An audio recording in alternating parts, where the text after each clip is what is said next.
வீடு அதான்.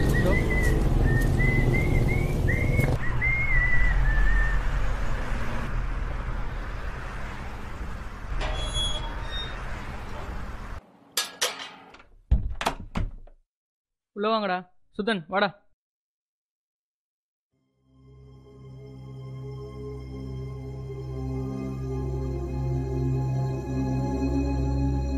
சுதன் இதா சாவி, அப்புறம் வரேன். வீடு நல்லா பெருசாக இருக்குல்ல மச்சான்.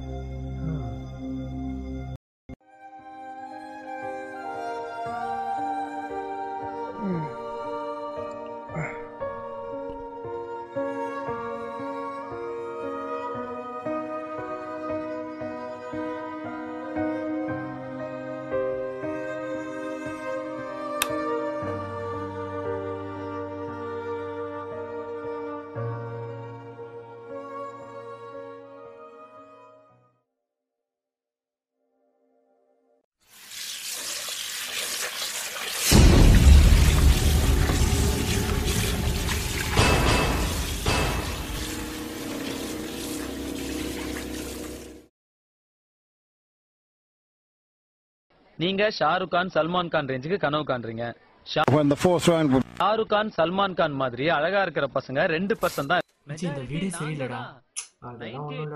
மச்சான் வீட பாத்துக்கோ. பை. 2% okay moms. பண்ணா பாக்கி இருக்கிற 98% நாங்க.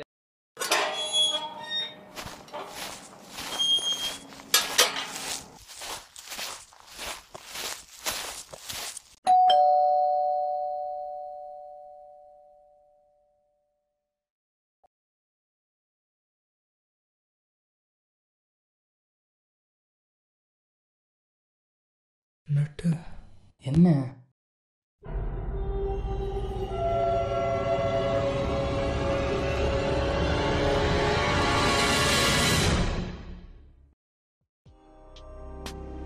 டேய், இந்த வீடு வேண்டாம்டா, வேற எங்கேயாச்சும் போயிடலாம்.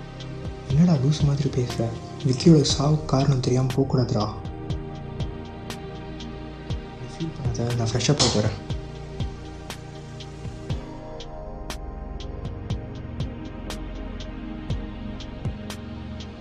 சுதன், சுதன், சுதன்,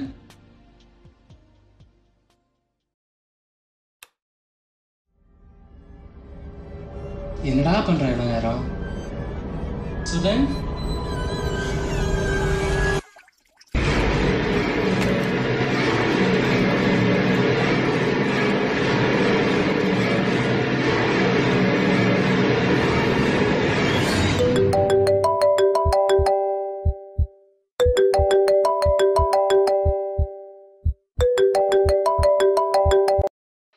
ஹலோ. இதுக்கு முன்னாடி இங்க இந்த பேர் ராஜசேகரம், அவர் கார் ஆக்சிடென்ட்ல இறந்துட்டாருன்னு சொல்லிக்கிறாங்க. Hello car ஆக்சிடென்டா? ஹலோ நட்டு.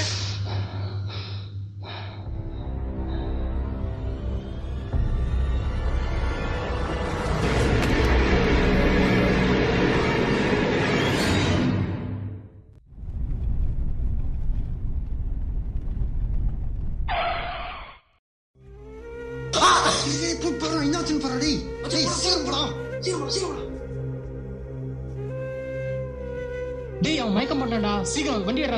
சீக்கிரம் சீக்கிரம்.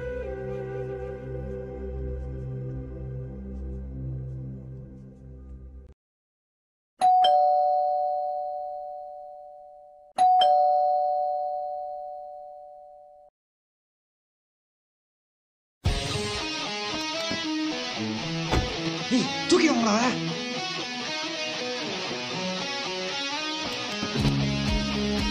வண்டி ஹாஸ்பிட்டல் சீக்கிரம் சீக்கிரம். நீங்க பார்த்தது எல்லாமே அவனோட கற்பனை தான், எதுவுமே நடக்கல. ஆனா இதெல்லாம் நடந்திருந்தா அவங்க அவரை அங்கேயே விட்டுட்டு போகல, அவரை அப்பவே காப்பாத்திட்டாங்க. அவன் வாழ்க்கை முழுக்க பேய் இருக்கா இல்லையாங்கிற கற்பனையிலே வாழ்ந்துட்டான். இந்த சம்பவத்துக்கு அப்புறம் தான் ஒரு விஷயம் புரிஞ்சது.